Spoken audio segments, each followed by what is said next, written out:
भारत माता की, भारत माता की, छत्रपति शिवाजी महाराज की, धर्मवीर छत्रपति संभाजी महाराज की, भारत रत्न डॉक्टर बाबासाहेब आंबेडकरांचा, हिंदवी स्वराज के सरसंस्थापक छत्रपति शिवाजी महाराज को मैं नमन करता हूं। भारतीय संविधान के निर्माता भारत रत्न डॉक्टर बाबा साहेब आंबेडकर, इन्हें मानवंदना अर्पित करता हूं। और आज इस सभा में हमारे बीच उपस्थित हमारे सभी के बहुत ही लाडले उम्मीदवार, हमारे 2014 से 2019 तक विधायक रहे और आपके आशीर्वाद से 23 तारीख को फिर एक बार जो विधायक बनने वाले हैं, ऐसे डॉक्टर मिलिंद माने जी, श्री वीरेंद्र कुकरेजा जी, गणेश कांतोड़े जी, प्रभाकर येवले जी, ठाकुरदास नागवंशी हमारे मध्य प्रदेश के विधायक हैं, संजय चौधरी जी, दिलीप गौर जी, भगवान परमार जी, महेंद्र धनविजय जी, प्रमिलताई मथरानी, सुषमाताई चौधरी, सुरेंद्र यादव, डिम्पी बजाज, पंकज यादव, अंकुश कड़ू, राजेश बटवानी, अमित पांडे, संजय तरारे, गुरमीत बावरी, कमल मूलचंदानी, कमलेश चकोले, अनिकेत येरखड़े, मनीष दासवानी, शैलेंद्र बिटलेकर, मंचासीन सभी महानुभाव और यहां पर बहुत बड़ी संख्या में उपस्थित मेरी सभी लाडली बहनें और उसी प्रकार से उपस्थित मेरे लाडले भाइयों, आज समता नगर में हम लोग चुनाव प्रचार के लिए आए हैं। 20 तारीख को विधानसभा का चुनाव होने वाला है और आज उत्तर नागपुर एक ही मांग कर रहा है, एक ही बात उत्तर नागपुर की गली गली में चल रही है और उत्तर नागपुर परिवर्तन की मांग कर रहा है। परिवर्तन की मांग उत्तर नागपुर मानता है। अब डॉक्टर नितिन राउत नहीं, अब डॉक्टर मिलिंद माने हमको चाहिए। ये उत्तर नागपुर की परिवर्तन की मांग है। आप सभी ने देखा इस नागपुर शहर में हमारे नेता माननीय गडकरी जी के नेतृत्व में जिस प्रकार से नागपुर को बदलने का प्रयास हमने किया। 2014 से 19 तक महाराष्ट्र की हमारी सरकार रही। मिलिंद माने जी ये हमारे विधायक रहे। मैं दावे के साथ कहता हूं, उत्तर नागपुर में मिलिंद माने ने 5 साल किया हुआ काम और नितिन राउत जी ने 20 साल किया हुआ काम, इसकी अगर आप तुलना करेंगे तो 14 से 19 में मिलिंद माने जी ने ज्यादा काम करके दिखाया। ये आपके ध्यान में आएगा। यहां पर शहर में बड़ा परिवर्तन हमको देखने को मिला। शहर के अविकसित लेआउट को नियमित करने का काम हमने किया। जो महाविकास आघाड़ी की सरकार ने नियमित करने का शुल्क 172 रुपया प्रति स्क्वायर फुट कर दिया था, वापिस 2022 में सरकार आने के बाद मैंने प्रयास करके उसमें 172 से केवल 72 रुपए का विकास शुल्क किया और हमारे मध्यम वर्गीयों को, अविकसित लेआउट में रहने वालों को बड़े पैमाने पर हमने सहूलियत देने का प्रयास किया। आज हम देख सकते हैं इस नागपुर शहर में पहली बार हमारे झोपड़पट्टी में रहने वाले लोगों को मालकी हक के पट्टे देने का निर्णय हमने लिया। सालों से सरकारें आती थी जाती थी, गरीबों का विचार नहीं होता था, केवल राजनीति होती थी। मैंने कहा नहीं चलेगा, गरीब जहां रहता है वहीं पर उसको मालकी मिलनी चाहिए। हमने निर्णय किया 25,000 लोगों को मालकी हक का पट्टा मिला। आज झोपड़पट्टी में जो जहां बैठा है उसको वहीं पर मालकी हक का पट्टा हम दे रहे हैं। और ये करते हुए हमारे समता नगर जैसे इलाके में जहां प्रॉब्लम आया, मुझे ध्यान में लाकर दिया गया, यहां पर नियमितीकरण करते समय ग्रीन बेल्ट का प्रॉब्लम आ रहा है।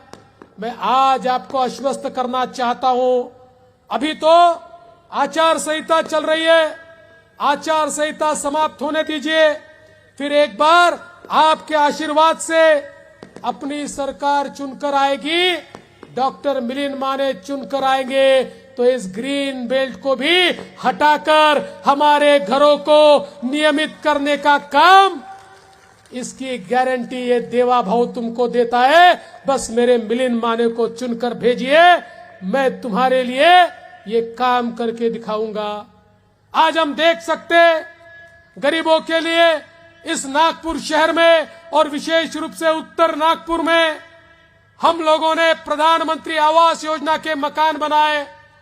आज गरीबों को सस्ते मकान प्रधानमंत्री आवास योजना में हम लोगों ने दिए, मुफ्त में मकान हम लोगों ने दिए।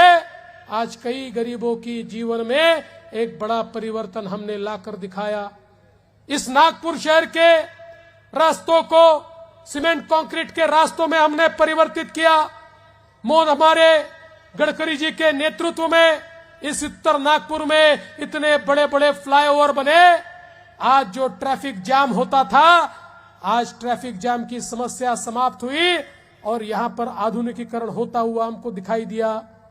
इस नागपुर शहर में और उत्तर नागपुर में मेट्रो को लाने का काम ये भी अपनी सरकार ने करके दिखाया और अब तो उस मेट्रो को कामठी कन्हान तक ले जाने का काम अपने सरकार के माध्यम से हो रहा है।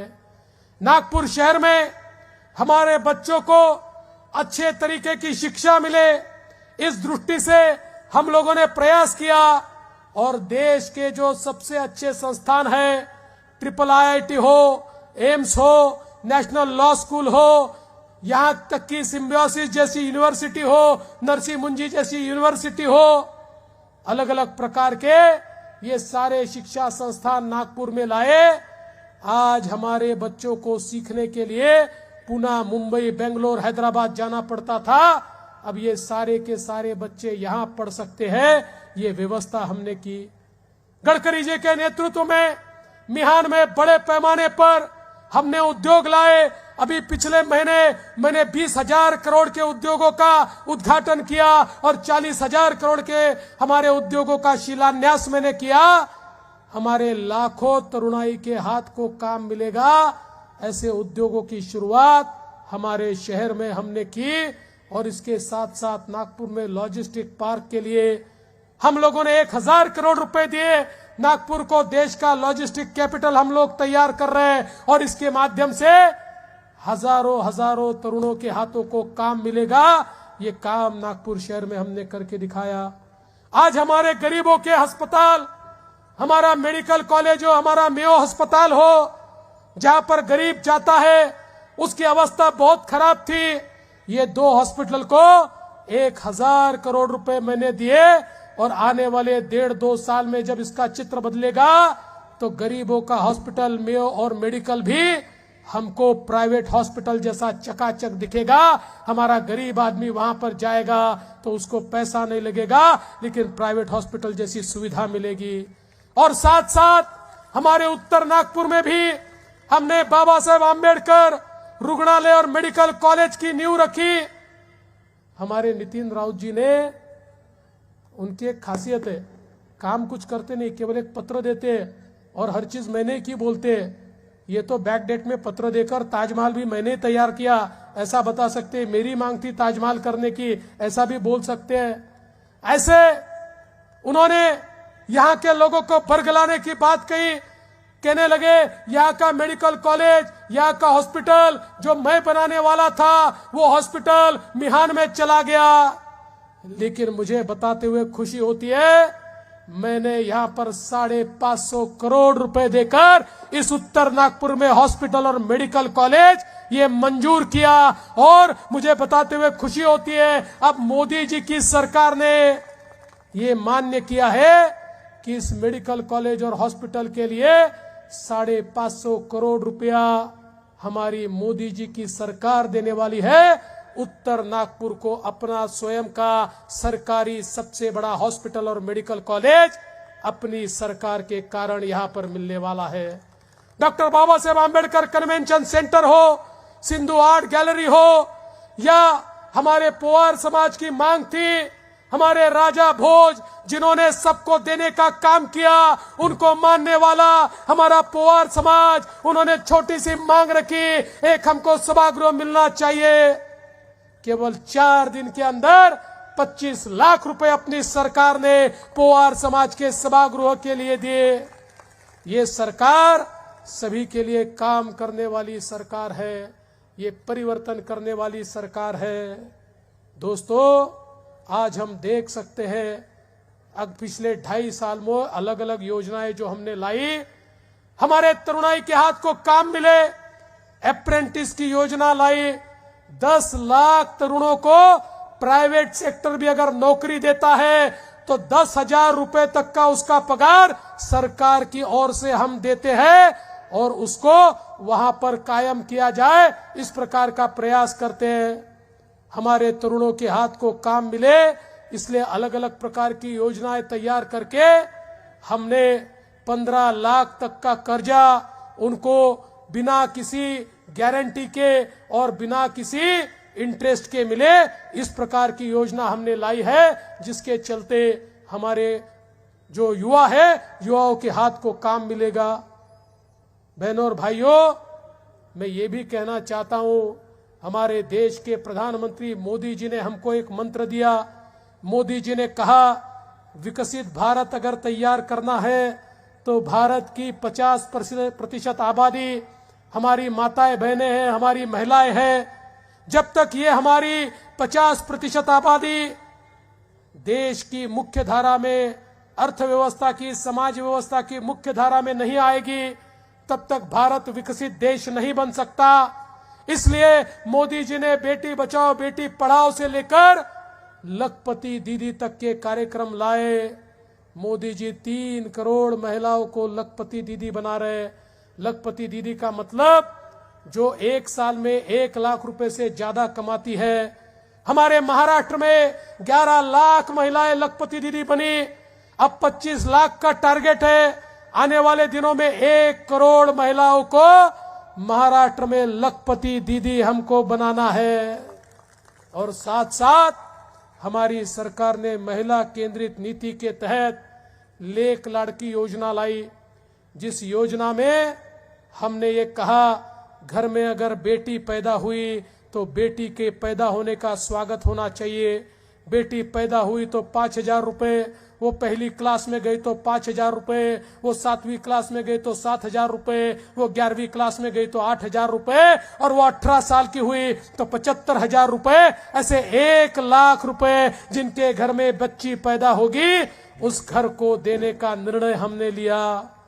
इसके साथ साथ हमारे ध्यान में आया, आज उच्च शिक्षा लेना है तो बहुत पैसा लगता है। उच्च शिक्षा के लिए प्राइवेट कॉलेज में जाना है तो 2 लाख 3 लाख रुपए फी भरनी पड़ती है। इसलिए गरीब माँ बाप, मध्यम वर्गीय माँ बाप अपने घर में अगर एक बेटा और एक बेटी है तो बेटी को कहते हैं, बेटी तू घर पे बैठ, तेरी तो शादी करनी है, तेरे भाई को पढ़ने दे, वो हमारे खानदान का चिराग है। वो बेटी कितनी भी होनहार हो, उसको घर पर बैठाया जाता है। लेकिन हमारी सरकार ने कहा, अगर माँ बाप के पास बेटी को पढ़ाने का पैसा नहीं है तो चिंता मत करिए, बेटी के मामा ये मंत्रालय में बैठे हैं और सरकार की ओर से बेटियों के पढ़ाई का सारा खर्चा ये देने का निर्णय हमने किया।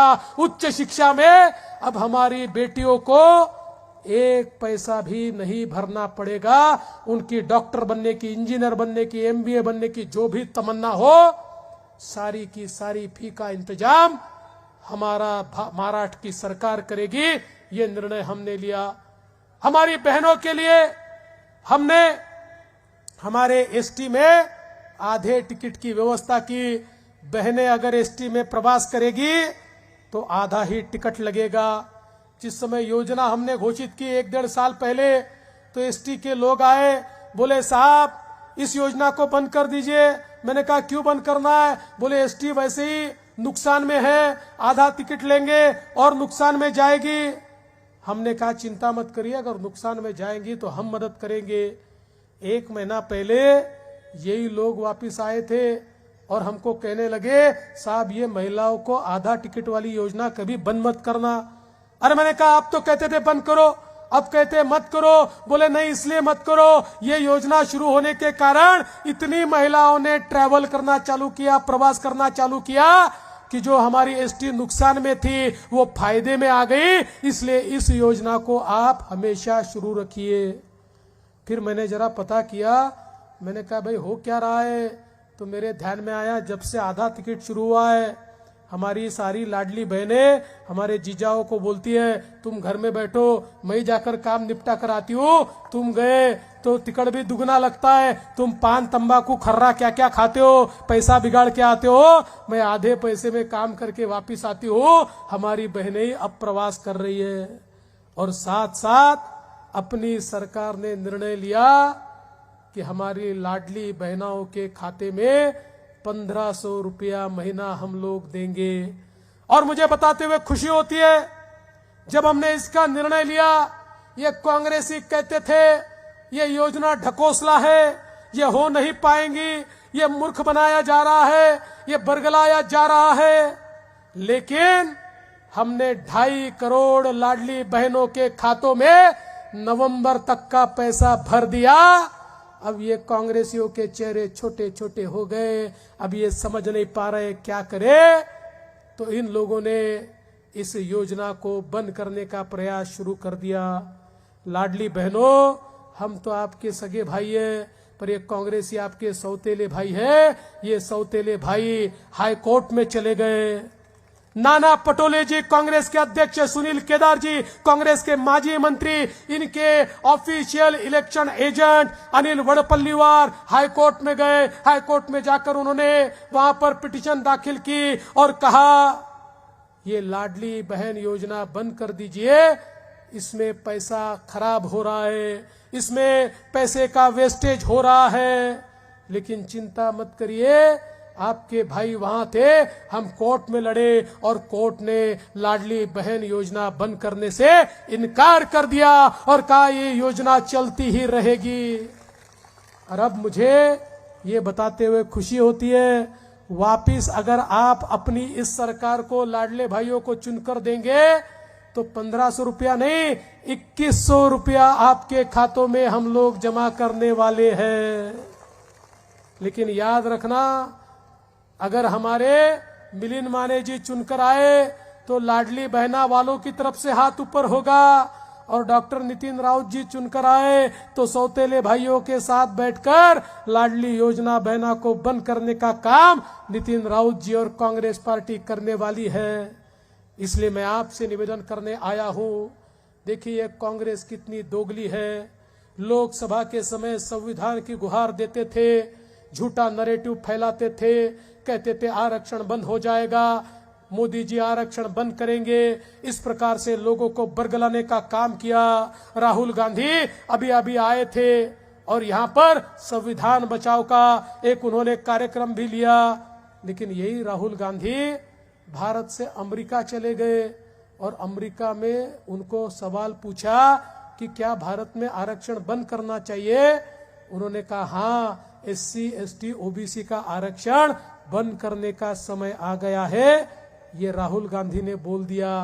अरे राहुल गांधी, उनको लगा अमेरिका में कौन पूछने वाला है, अमेरिका को किसको समझने वाला है, उनको पता नहीं। कैमरे वाले उचक के सब जगह रहते हैं, लोगों ने रिकॉर्ड कर दिया और पूरे भारत को पता चल गया कि संविधान की गुहार लगाने वाले राहुल गांधी ये SC ST OBC का आरक्षण बंद करने की बात करते हैं और परसों आकर तो संविधान का अपमान किया। मैं पूछना चाहता हूं राहुल गांधी जी से, अरे भारत रत्न डॉक्टर बाबा साहेब आंबेडकर जी ने जो संविधान हमको दिया उसका मुख पृष्ठ तो नीला है, आप ये कौन सा लाल संविधान लेकर घूम रहे हैं? ये आपने कहां से लाल संविधान लाया? और सबसे भयानक बात तो ये है, अरे उनका असली चेहरा सामने आया जब संविधान का चित्र बना हुआ वो जो लाल किताब थी उसको खोलकर देखा, वो डायरी निकली, अंदर कोरे कागज थे लिखने के लिए। ऐसा संविधान ये बचाएंगे? अरे संविधान को अगर बचाना है तो पहले देश को इनसे बचाना पड़ेगा, तब हमारा संविधान बचेगा। और संविधान को बचाने के लिए हमारे मोदी जी काफी है, क्योंकि मोदी जी उस शख्स का नाम है जिसने 60 साल तक जम्मू कश्मीर में डॉक्टर बाबा साहेब आंबेडकर जी का संविधान लागू नहीं होता था, जम्मू कश्मीर में उनका संविधान था। मोदी जी ने 370 हटाया और डॉक्टर बाबा साहेब आंबेडकर के संविधान को जम्मू कश्मीर में लागू किया। अरे कांग्रेसियों, तुम बाबा साहब के संविधान को पूरे देश में लागू नहीं कर पाए, वो डॉक्टर बाबा साहेब आंबेडकर जी के संविधान को मोदी जी ने जम्मू कश्मीर में लागू किया।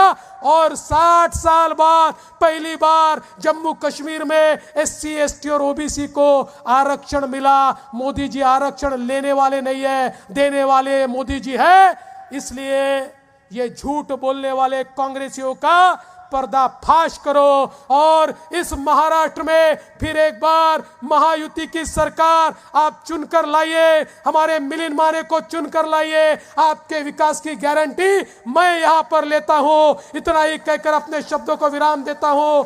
जय हिंद, जय भारत।